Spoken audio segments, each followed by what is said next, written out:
Buenas tardes, queridos hermanos. Hoy vamos a continuar con el clásico que no se suspende, el clásico de Primera Juan.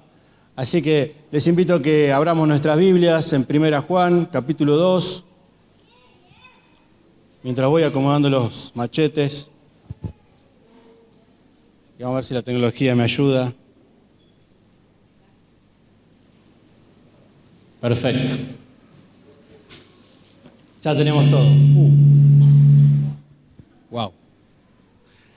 Wow. Muy bien, ya tenemos todo. Ahora sí, estamos dispuestos para arrancar, ¿sabes? Venimos hablando acerca de Primera Juan.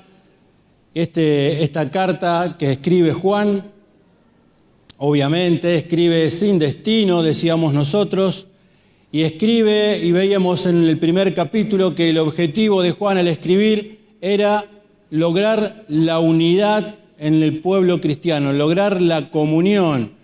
Y Juan decía que era necesaria la comunión, ¿por qué? Porque cuando estamos unidos a Dios, podemos estar unidos como pueblo y eso trae a nosotros gozo. Que es posible tener gozo, ¿sí? Cuando estamos unidos. La unión entre nosotros nos da gozo. Cuando pasamos por momentos difíciles, cuando pasamos por situaciones adversas, que alguien nos dé una palmada en la espalda y nos diga, estoy con vos, estoy orando por vos, trae gozo a nuestra vida, trae seguridad, nos hace sentir que no estamos solos en medio de tanta gente, porque a veces estamos en medio de la iglesia, hay mucha gente, pero nos sentimos solos. ¿Sabes? Cuando hay unión, cuando hay comunión, entonces podemos sentirnos parte del grupo, es lo que Dios quiere, y que sintiéndonos parte del grupo podamos sentir gozo. Pero Juan decía que cuando hay pecado, la comunión con Dios se corta. E indefectiblemente la comunión con nuestros hermanos se ve perjudicada. Por eso tenemos que acudir a Cristo. Y él decía, allí, abogado tenemos, Primera Juan capítulo 2, versículo 1, abogado tenemos a Jesucristo el justo, que intercede por nuestros pecados. Si alguno hubiera pecado, abogado tenemos a Jesucristo el justo, y por su obra en la cruz podemos ser otra vez perdonados, y podemos ser restaurados al amor y a la comunión del Padre, y podemos ser restaurados a la comunión con los hermanos.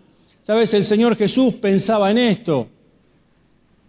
Si nosotros nos vamos a Juan capítulo 17, en la oración intercesora que Jesús hace por los discípulos y a través de los discípulos lo hace por nosotros, vamos a ver que Jesús estaba pensando en esta unidad. Y dice así, mas no ruego solamente por estos, sino también por los discípulos, sino también por los que han de creer en mi palabra, por ellos, es decir, en nosotros, para que todos sean uno, como tú, oh Padre, en mí y yo en ti, que también ellos sean uno en nosotros, para que el mundo crea que tú me enviaste. La unidad no es solamente un capricho de Juan. La unidad es una estrategia del Señor Jesús. ¿Para qué? Para que el mundo crea. Mira, hoy hablamos, Gustavo cuando hablaba hacía referencia del partido que se suspendió ayer, se suspendió hoy y quién sabe hasta cuándo va a seguir suspendido. ¿Sabés? Vos decís, mirá lo que es esa hinchada. Estaba el estadio lleno, no entraba nadie. Tenían todas las cosas en común. Y ponele rojo y blanco, ponele que tenían todas las cosas en común. Había unidad, sí, porque seguían un mismo objetivo. Pero ¿sabés? Si el objetivo de Jesús hubiera sido eso, hubiera formado un equipo de fútbol. Pero el objetivo del Señor Jesús era que el mundo crea que somos uno. Y para que nosotros podamos ser uno, no solamente hace falta la unidad, no solamente hace falta la comunión, sino que hace falta amor. Que nos amemos. ¿Sabes? En la cancha había un montón de gente que tenía unidad, pero no había comunión. No hay amor. Y ¿sabes? Juan va a escribir esta carta y va a decir es necesaria la comunión con Dios, para tener comunión con los hermanos, para sentirnos gozo, tener la tranquilidad de que cuando pecamos podemos restablecer esa comunión con el Padre, pero hay que hacer un paso más. Necesitamos amor. Necesitamos amor. Y Juan, en el pasaje que vamos a leer, va a hablar de dos tipos de amor, un amor positivo y un amor negativo. Y yo quisiera compartirlo con vos en esta tarde, lo que Juan quiere decirnos y lo que Dios quiere decirnos a través de su palabra. Así que te invito a que vayamos a la Biblia, Primera Juan, capítulo 2, carta de Primera Juan, capítulo 2, versículo 7. Dice así la palabra de Dios: hermanos, no os escribo, un mandamiento nuevo, sino el mandamiento antiguo que habéis tenido desde el principio. Este mandamiento antiguo es la palabra que habéis oído desde el principio. Sin embargo, os escribo un mandamiento nuevo, que es verdadero en él y en vosotros, porque las tinieblas van pasando y la luz verdadera ya alumbra. El que dice que está en luz y aborrece a su hermano, todavía está en tinieblas. El que ama a su hermano permanece en la luz y en él no hay tropiezo. Pero el que aborrece a su hermano está en tinieblas y anda en tinieblas y no sabe a dónde va porque las tinieblas le han cegado los ojos. Os escribo a vosotros, hijitos, porque vuestros pecados os han sido perdonados por su nombre. Os escribo a vosotros, padres, porque conocéis al que es desde el principio. Os escribo a vosotros, jóvenes, porque habéis vencido al maligno. Os escribo a vosotros, hijitos, porque habéis conocido al Padre. Os escribo a vosotros, padres, porque habéis conocido al que es desde el principio. Os escribo a vosotros, jóvenes, porque sois fuerte y la palabra de Dios permanece en vosotros y habéis vencido al maligno. No améis al mundo ni las cosas que están en el mundo. Si alguno ama al mundo, el amor del Padre no está en él. Porque todo lo que hay en el mundo, el deseo de la carne, los deseos de los ojos, la vanagloria de la vida, no proviene del Padre, sino del mundo. Y el mundo pasa y sus deseos, pero el que hace la voluntad de Dios permanece para siempre. Hasta aquí vamos a ver acerca de estos amores que Juan escribe, amor positivo y amor negativo. Dice, os escribo a vosotros, que vamos a empezar viendo el destino que tiene este mensaje en particular. Versículo 12 dice, os escribo a vosotros, hijitos, porque vuestros pecados han sido perdonados por su nombre. Y sabes, Juan escribe ahora a toda la iglesia, escribe a todos los cristianos, a todos por igual. La clave de este hijitos es el origen de la palabra que da un énfasis al nacimiento. La palabra original da un énfasis al nacimiento. La importancia es el nacimiento. Y dice allí, somos hijitos, hijos de Dios. ¿Por qué? Porque nuestros pecados han sido perdonados por su nombre. Juan escribe en el primer capítulo del Evangelio que dice que nosotros somos perdonados y que nos dio la potestad de ser hechos hijos de Dios. Juan 1:12. Él nos dio la potestad de ser hechos hijos de Dios.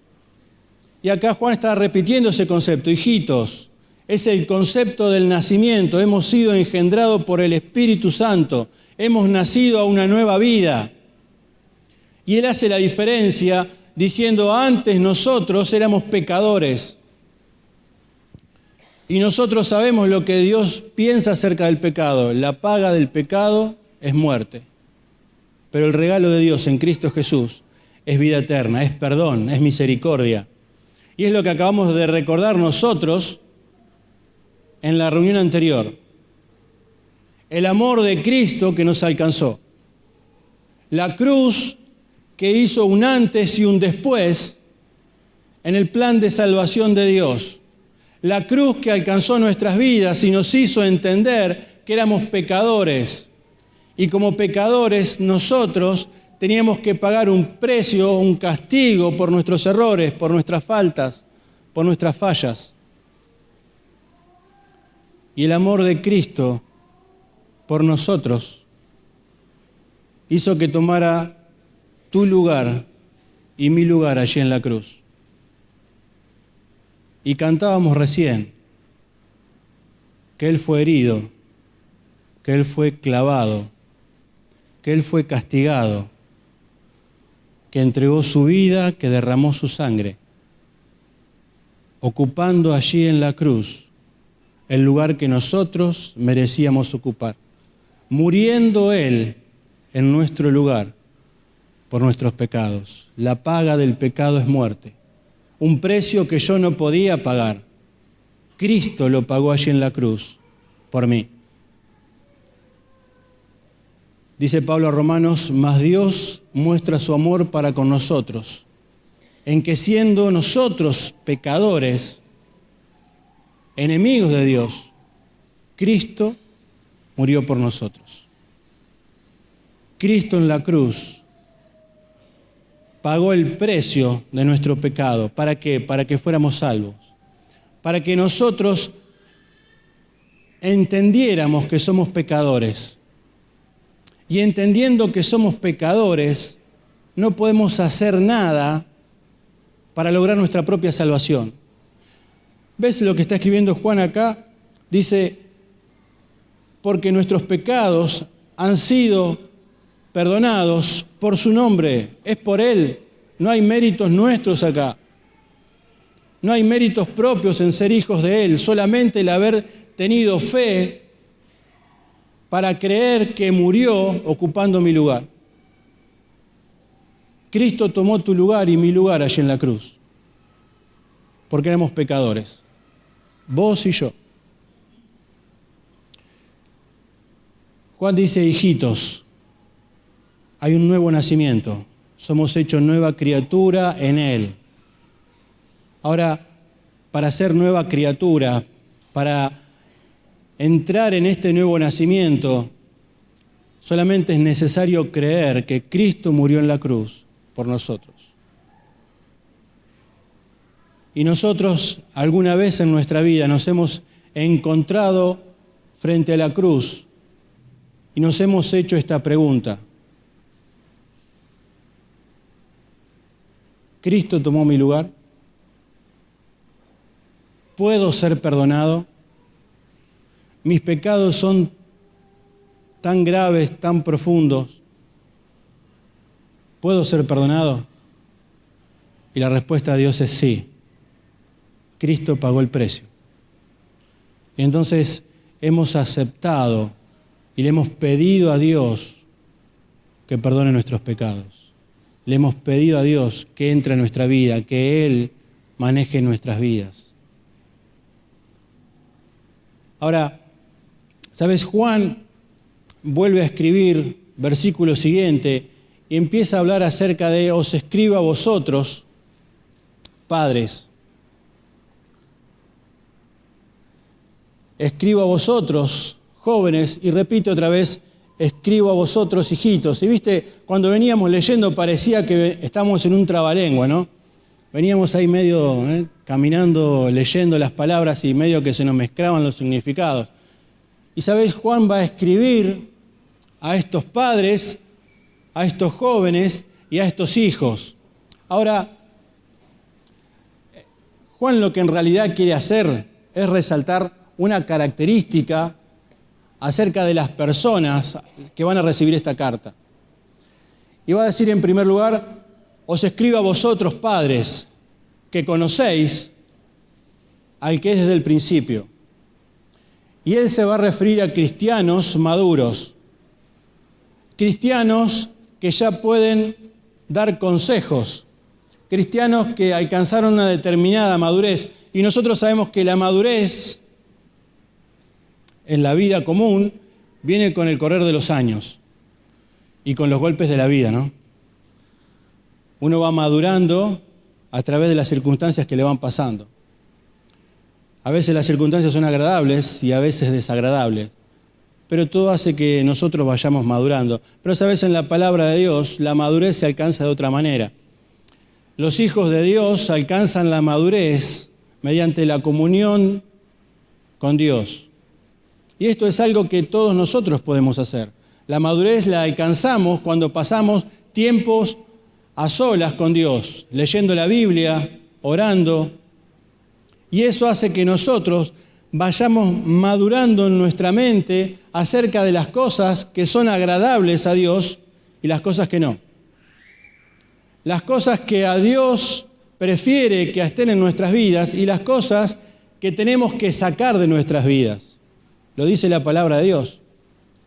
Por eso cada vez que alguien habla desde acá adelante y te da consejos acerca de tu vida, lo primero que tenés que hacer en tu casa cuando llegás es buscar en la palabra de Dios si esos consejos son verdaderos.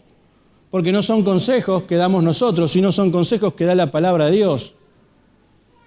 Y es la palabra de Dios la que nos ayuda a entender, a madurar y a echar luz sobre el camino que nosotros debemos recorrer en la vida cristiana. Y entonces Juan le dice, os escribo a vosotros, padres, ya son cristianos maduros. Os escribo a vosotros, jóvenes, que habéis vencido al maligno, que tenéis el poder de la palabra. Y sabes, acá se está refiriendo, cuando habla de jóvenes, se está refiriendo a personas que están en actividad constante para el Señor. Personas que van luchando por su madurez, que van ejercitándose, queriendo alcanzar la madurez. Aquellos que se involucran y aquellos que todavía siguen luchando y batallando contra el enemigo. Os escribo a vosotros, padres maduros, os escribo a vosotros, jóvenes, personas activas, aquellos que trabajan, y dice una vez más, os escribo a vosotros, hijitos. Y a diferencia del versículo 12, que hijitos hacía, ¿se acuerdan que yo había dicho énfasis en el nacimiento? Esta palabra hijitos del versículo 14 está haciendo referencia a la necesidad del niño de tener un tutor. A la necesidad del niño de tener alguien que lo ayude en la crianza. Y estamos hablando de personas nuevas en la fe, o estamos hablando de personas inmaduras en la fe. Nuevas en la fe, que hace poco que han conocido a Cristo como Salvador. Personas inmaduras son aquellas que quizás hace tiempo que han conocido al Señor, pero no han desarrollado el hábito de buscar a Dios en forma personal, y es necesario que uno los vaya guiando. A veces tenemos algunos hermanos que son como las carretillas. ¿Vieron cómo es el sistema de la carretilla? Uno lo tiene que agarrar y empujar. Si no, no funciona. Pero ¿sabes?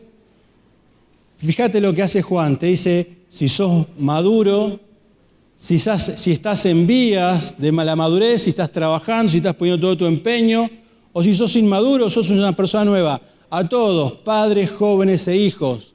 El mensaje es para todos. ¿Y cuál es el mensaje? El mensaje es la necesidad de amarnos unos a otros. No alcanza ya con la comunión.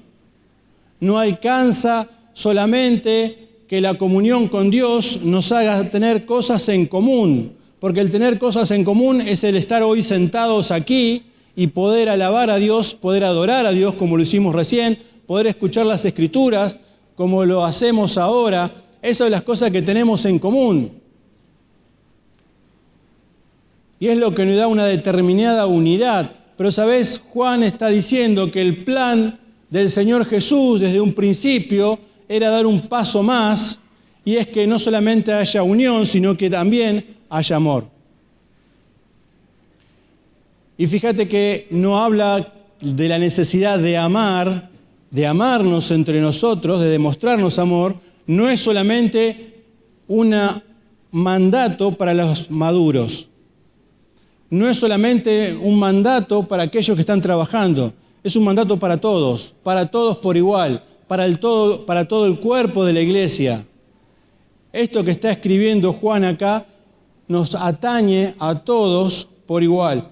Y entonces él repite, versículo 13, versículo 14, padres, jóvenes e hijos. Repite, porque hay un énfasis que Juan quiere dar, hay un énfasis que la Escritura quiere demostrar. Es necesario el amor. Ahora bien, nosotros vamos a ver que Juan empieza entonces a hablar acerca de un amor positivo.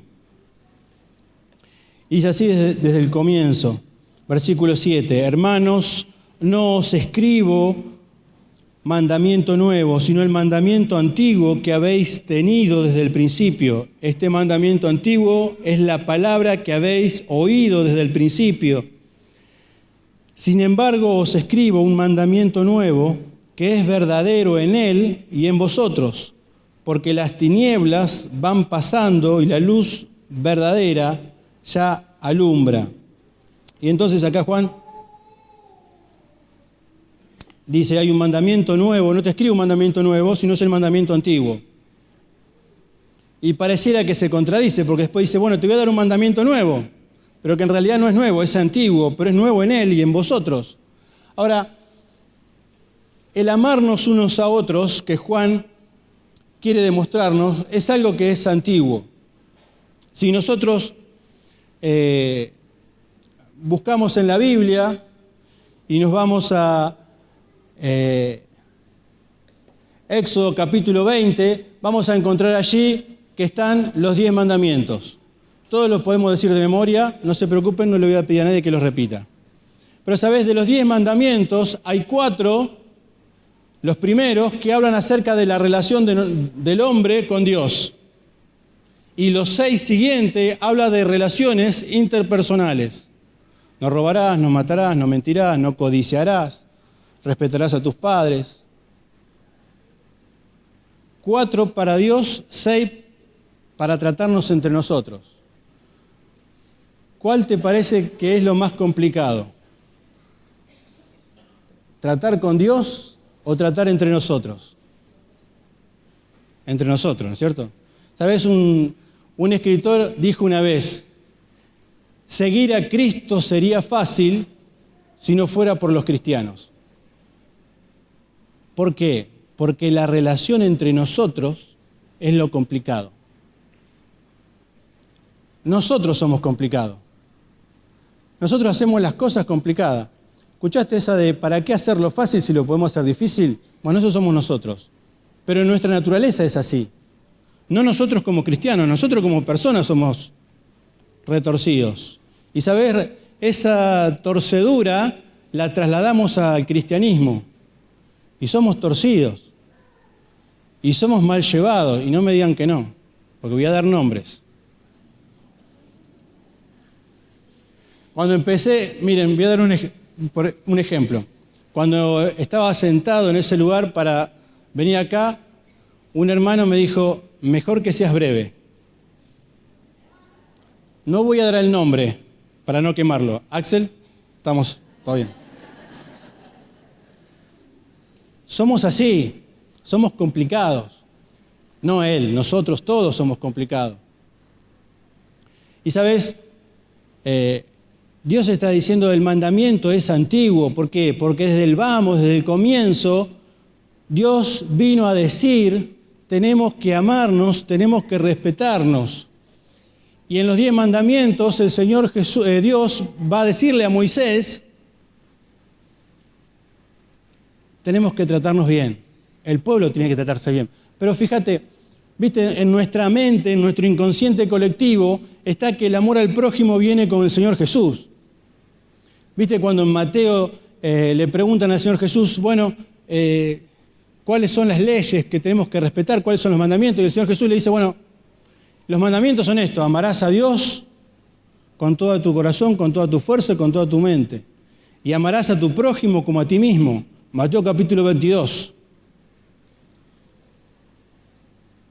Y en todos estos 2 mandamientos se reduce la ley y los profetas, dice el Señor Jesús. Si nosotros tenemos el inconsciente que el amar al prójimo literalmente viene desde allí. Ahora, si nosotros vamos a Levítico, que ahí están en la pantalla, Levítico capítulo 19, versículo 18, vamos a encontrar que desde la antigüedad viene el amar al prójimo. Mirá, si lees el versículo anterior, mira, te voy a leer el versículo 16. Dice, no andarás chismeando entre tu pueblo. Y eso me sorprendió, ¿eh? A mí también me dejó con los ojos así, la palabra. No andarás chismeando en el pueblo. Esto no es una traducción propia, está en la Biblia, lo puede buscar. Y después dice, este mensaje lo vas a hacer un imán, lo pegás en la heladera, lo pones de fondo de pantalla de tu WhatsApp, no andarás chismeando, eso sí es mío. Para que tengamos la advertencia, no hay que andar chismeando. Ahora, después de esto, dice Dios, no aborrecerás a tu hermano en tu corazón, razonarás con tu prójimo para que no participes de su pecado, razonarás. Qué cosa que nos cuesta más a nosotros los argentinos, no razonar. Siempre el razonamiento nuestro es a los gritos, porque el que grita más fuerte es el que tiene razón. Eso no es así. Y acá dice, razonarás, pensarás, hablarás con tu prójimo para que no participes de su pecado. Terminamos los dos peleados, terminamos los dos pecando. Versículo 18 dice, no te vengarás, ni guardarás rencor a los hijos de tu pueblo, sino amarás a tu prójimo como a ti mismo. Y dice allí la firma, yo, Jehová. ¿Ves? Este mandamiento es un mandamiento antiguo. Amarás a tu prójimo como a ti mismo. Y para que quede con claridad, él escribe, yo, Jehová, diciendo, esto es mío. ¿Sabes? Cuando leía esto, no guardarás rencor en tu corazón contra tu prójimo. ¿Sabes? Venían a mi mente un montón de cosas. Cosas que nos hacen mal como cristianos. Cosas que nos endurecen, cosas que nos atan. El guardar el rencor. Pero, ¿sabes? Dice también, este mandamiento es nuevo. Y sabes, es nuevo por tres cosas. En primer lugar, es nuevo por la importancia que tiene esta orden que el Señor Jesús va a dar, ¿sí? Y que Juan va a tomar allí la posta y va a decir, este mandamiento es antiguo porque ya viene desde la antigüedad, no hablarás mal, no tendrás maltrato con tu prójimo, amarás a tu prójimo como a ti mismo. Esto es antiguo, pero tiene algo nuevo en importancia. Romanos 13 dice, no debáis a nadie nada, sino el amaros unos a otros. Mateo 22:40, allí el Señor Jesús dice, y el segundo es semejante, amarás a tu prójimo como a ti mismo. De estos dos mandamientos depende toda la ley y los profetas. Pero Pablo sigue hablando en Romanos capítulo 13, versículo 8, dice, porque no adulterarás, no matarás, no hurtarás, no darás falso testimonio, no codiciarás, y cualquier otro mandamiento. En esta sentencia se resume, amarás a tu prójimo como a ti mismo. El amor no hace mal al prójimo, así que el cumplimiento de la ley es amor. Y esto conociendo el tiempo que ya es hora de levantarse del sueño, porque ahora está más cerca de nosotros nuestra salvación que cuando creímos. Andemos como de día, honestamente, no en glotonerías o en borracheras, no en lujurias o en lascivias, en contiendas o envidias, sino vestidos en el Señor Jesucristo y no proveáis para los deseos de la carne. Amaos unos a otros. Amar a tu prójimo como a ti mismo. La importancia que el Señor le da, y en eso hace que el mandamiento sea un mandamiento nuevo. Pero en segundo lugar, no solamente por la importancia que le da, sino por la imagen que este mandamiento toma. Y Juan capítulo 13, versículo 1, habla acerca del Señor Jesús en la Pascua, y dice, y como los amó hasta el final. Y así como los amó hasta el final. Y sabes, los amó hasta el fin, dice Juan capítulo 13, versículo 1. Así como los amó hasta el fin. Y sabes, la idea no es hasta el final, sino que los amó hasta el extremo. Los amó hasta el extremo, hasta lo más que podía haber amado, los amó. Ahora, ¿cuánto será el extremo de Dios? Si decimos que Dios es infinito, ¿cuál será el extremo para tener una idea del tamaño de amor que Dios tuvo para amar a sus discípulos?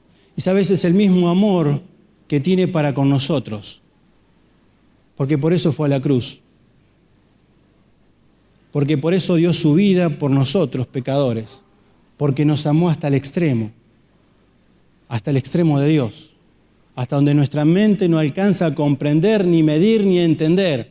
Así es el amor de Dios. Ahora,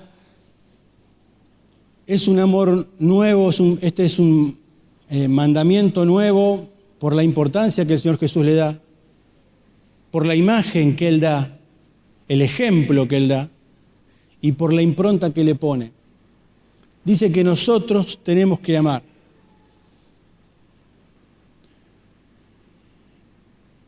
Pero tenemos que amar como Él amó. ¿Sabes algo que notamos en Juan cuando escribe acerca del amarnos? Utiliza una palabra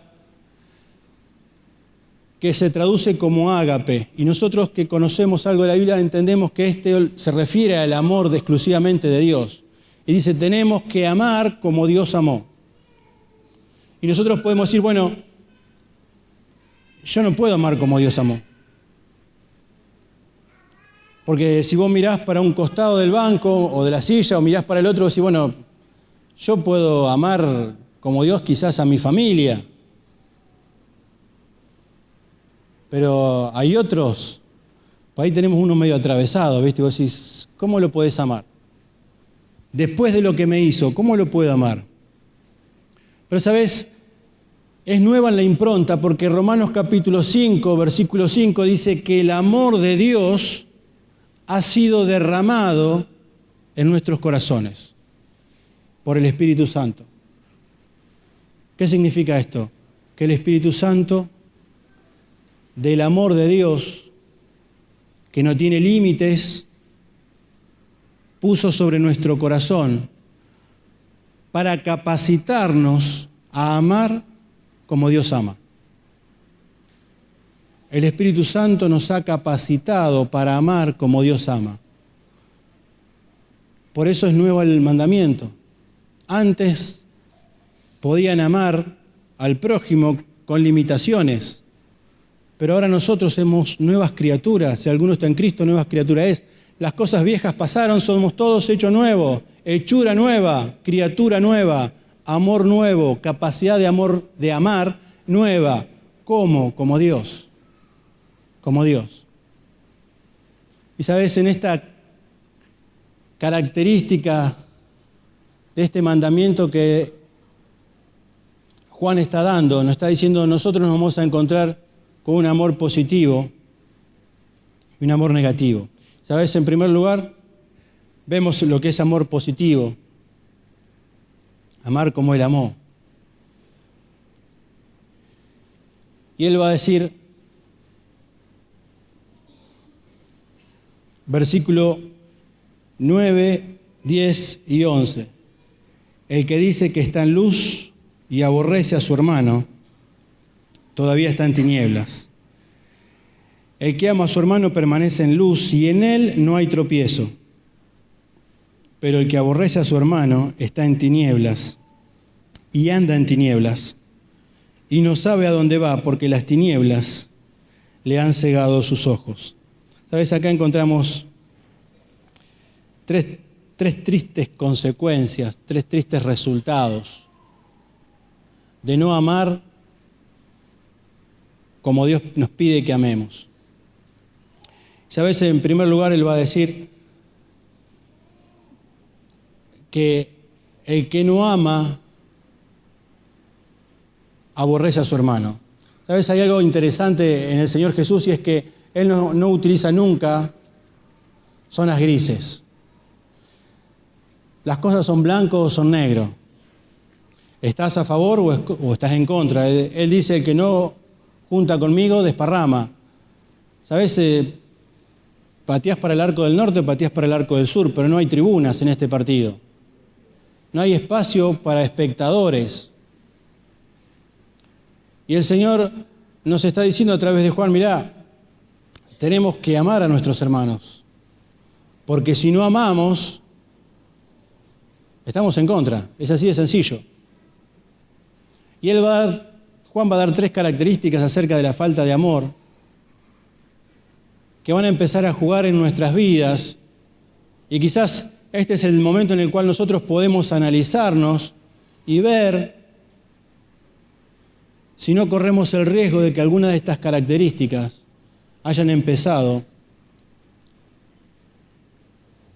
a manifestarse en nuestras vidas. Fíjate, en primer lugar dice, está cegado por las tinieblas. Versículo 9, el que dice que está en luz y aborrece a su hermano, todavía está en tinieblas. ¿Te acordás? Una constante de los primeros capítulos de Juan habla acerca de el que dice tal cosa, pero hace otra. El que dice y el que hace. Y nosotros decíamos, esto es hipocresía, porque el que dice una cosa y hace otra es un hipócrita. Y Juan vuelve a jugar con esto de la hipocresía para demostrarnos que no hay grises en lo que a Dios se refiere. El que no ama, aborrece. Quizás no odias, pero hay indiferencia. Y sabes, la indiferencia a veces es peor que el odio. ¿Y cómo se manifiesta la indiferencia? Bueno, dice allí, versículo 9, está cegado por las tinieblas. Y sabes, la persona que está ciega no ve. Y el que es indiferente no ve necesidades. Si vos mirás a un costado o al otro de donde estás sentado, vas a ver que hay personas que están aquí, pero que tienen necesidades. Algunas necesidades las conocemos. Tenemos nuestra hermana Rosa que estaba orando por su trasplante. Y llevamos tiempo clamándole a Dios. Ahora, esa necesidad la conocemos. Pero hay otros hermanos que tienen otro tipo de necesidades. Quizás hay personas que vienen por primera vez y tienen necesidades especiales. Quizás hay personas que vienen después de un tiempo y tienen necesidades especiales. ¿Sabes? Cuando somos indiferentes, no vemos las necesidades de los demás. Vemos solamente nuestras propias necesidades. Y cuando nos juntamos a orar, y ¿cuál es tu necesidad? Y largamos el pergamino, tenemos un rollo ahí de todo lo que necesitamos. Y parece que nuestra necesidad siempre es más urgente que la de los otros. Dice Juan, las características del no amor es, primero, cegado por las tinieblas. No ve necesidades. No ve necesidades. Pero en segundo lugar dice, está caído por los tropiezos. Versículo 10 dice, el que ama a su hermano permanece en luz y en él no hay tropiezos. Pero si está en tinieblas, se tropieza. Y sabes, esto nos habla de la queja y nos habla de raíces de amarguras. ¿Sabes? Hebreo capítulo 12, versículo 25, dice, mirad bien, no sea que alguno deje de alcanzar la gracia de Dios, que brotando alguna raíz de amargura os estorbe, sea de tropiezo. Y por ella muchos sean contaminados. ¿Sabes? Cuando estamos quejándonos porque no podemos amar a los demás, contaminamos. Contaminamos a los que nos rodean. Vos sabés que el negativismo o el pesimismo se contagia mucho más rápido que el optimismo. Enseguida somos contagiados para venirnos abajo. Nos desmoralizamos. Y sabés, cuando no hay amor en nosotros, vemos en los demás solamente errores. Nos faltaría un espejo, ¿no?, para ver nuestros mismos errores. Pero sabés, criticamos y nos quejamos marcando los errores de los demás. Y empieza a haber en nosotros una raíz de amargura que nos consume, que nos tira para abajo, que empezamos a ver todas las cosas mal, todas las cosas negras. Y Juan dice, cuidado, cuidado, falta de amor. Falta de amor. La falta de amor, ¿te acordás? Volvemos al principio. Nos sacó de la comunión con los hermanos, nos sacó de la comunión con Dios. Y la comunión con Dios y con los hermanos era gozo. Cuando no hay gozo, volvemos a la tristeza y a la amargura. Y se genera en nosotros una raíz de amargura y un dolor que nos hace tropezar y nos impide seguir adelante. Y quedamos al costado del camino, heridos, abandonados por nuestra falta de amor. Pero sabes, en tercer lugar dice Juan, estás cegado por las tinieblas, caídos por los tropiezos, pero estás cercado sin avanzar. Dice el versículo 11, pero el que aborrece a su hermano está en tinieblas y anda en tinieblas y no sabe a dónde va, porque las tinieblas lo han cegado. No sabe a dónde va, ¿ves? No hay progreso, no avanza, quedó estancado. Esa vida quedó sin crecimiento. ¿Por qué? Porque no tiene amor.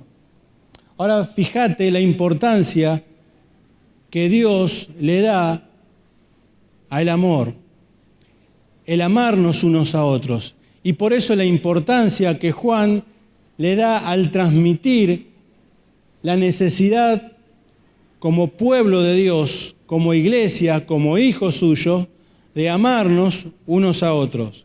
Es necesario que nos amemos unos a otros. ¿Para qué? Para que no caigamos en estos resultados, para que no caigamos en la ceguera espiritual de no ver necesidades, para que no caigamos en los tropiezos que ponemos nosotros a nosotros mismos, porque solamente vemos errores y defectos en los demás, y que eso haga que nos quedemos estancados en nuestra vida cristiana. ¿Sabes? Para pensar es cómo nosotros estamos manejando este amor de Dios. Muchas veces estamos ocupados en ministerios, muchas veces estamos ocupados en tareas, en obras para Dios, pero nos falta el amor. Tenemos problemas entre nosotros. ¿Cómo podemos amar a los demás? Veníamos escuchando sobre una serie sobre discipulado.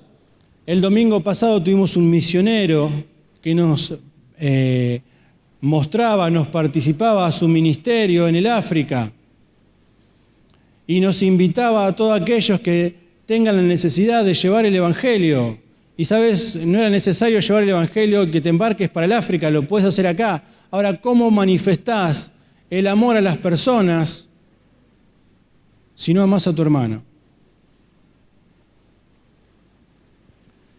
Juan escribe en capítulos posteriores diciendo, ¿cómo podemos decir que amamos a nuestros hermanos? Decimos que amamos a Dios al que no le vemos.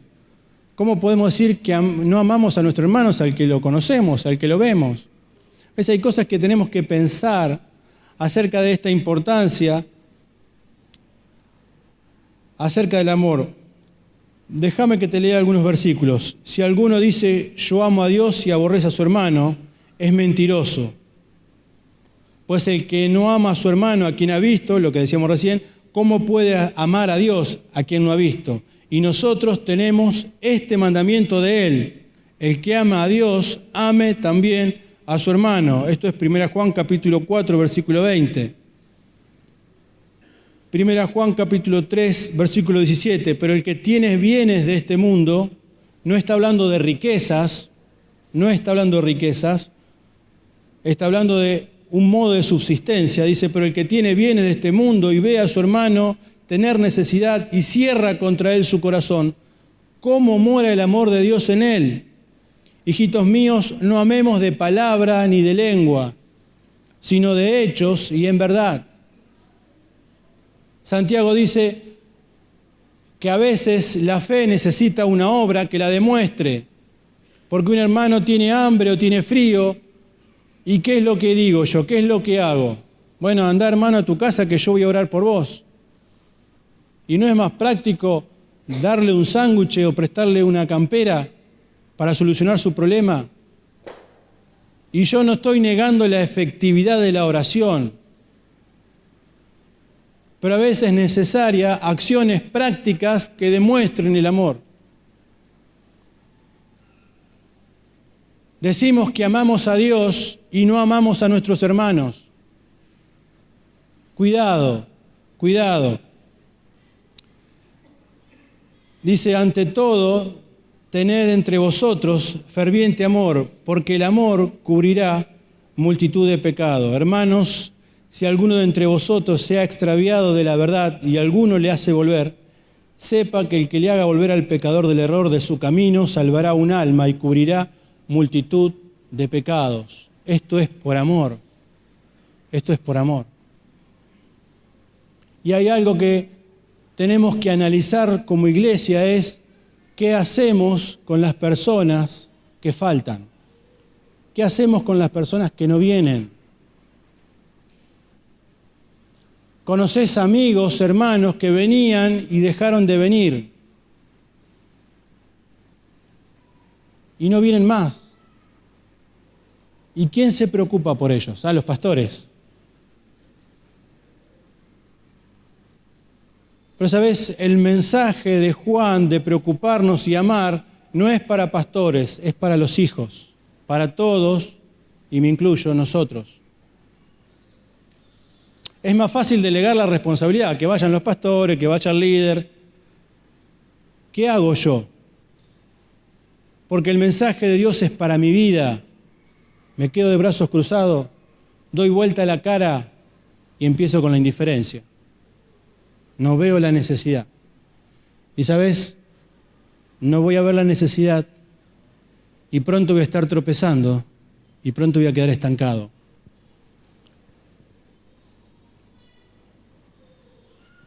Dios nos llama a un amor activo, no de palabras, sino de hechos.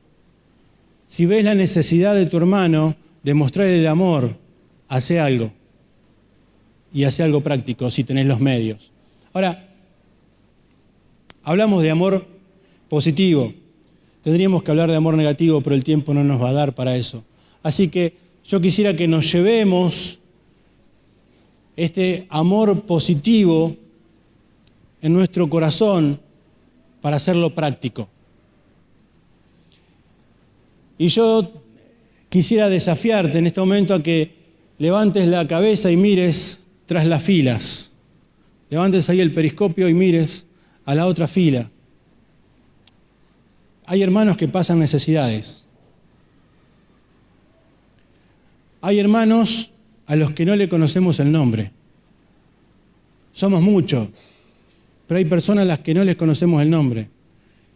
Y ya hace tiempo que vienen y no les conocemos el nombre. Quizás te da vergüenza preguntar, ¿y vos cómo te llamas? Pero si no le preguntamos, nunca vamos a ver.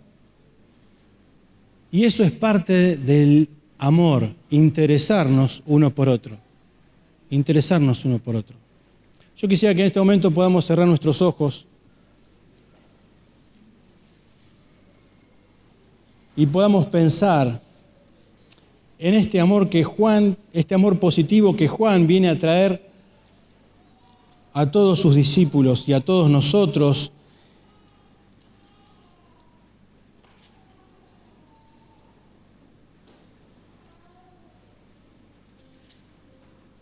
Pablo escribe a Colosenses capítulo 3, versículo 12, dice: vestíos pues como escogido de Dios, santos y amados, de entrañable misericordia, de benignidad, de humildad, de mansedumbre, de paciencia, soportándoos y perdonándoos unos a otros, si alguno tuviere queja contra otro, de la misma manera que Cristo nos perdonó, así también hacedlo vosotros, y sobre todas estas cosas vestíos de amor, que es el vínculo perfecto, amor positivo.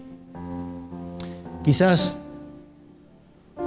allí en el silencio de tu corazón vos puedas entender que hay indiferencia, o quizás hiciste un paso más y hay raíz de amargura. Este es el tiempo de dar marcha atrás. Este es el tiempo de pedir disculpas o de ofrecerlas. Y es el tiempo de demostrar el amor que Dios ha derramado en nosotros. Cuando un hermano pide disculpas por un error a otro, no hay vencedores ni vencidos. No hay quien tiene la razón y quien no.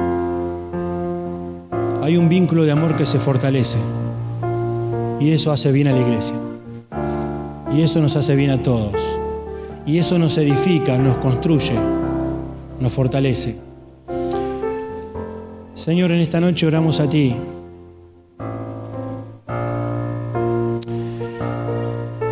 Y cuánto quisiéramos tener de este amor positivo en nuestras vidas, de este vínculo entrañable que es el amor, de amarnos como somos, soportándonos. Señor, un día estaremos toda una eternidad juntos. Padre, no permitas que en esta iglesia, entre nosotros, haya una raíz de amargura que crezca y dé frutos de amargura, de tristeza y de separación. Padre, permití entre nosotros el interés mutuo. Permití entre nosotros el preocuparnos. Señor, pensamos en hermanos que no están presentes. Y Señor, que los nombres que vienen a nuestra mente sea un desafío en esta semana, para un llamado de teléfono, para una visita.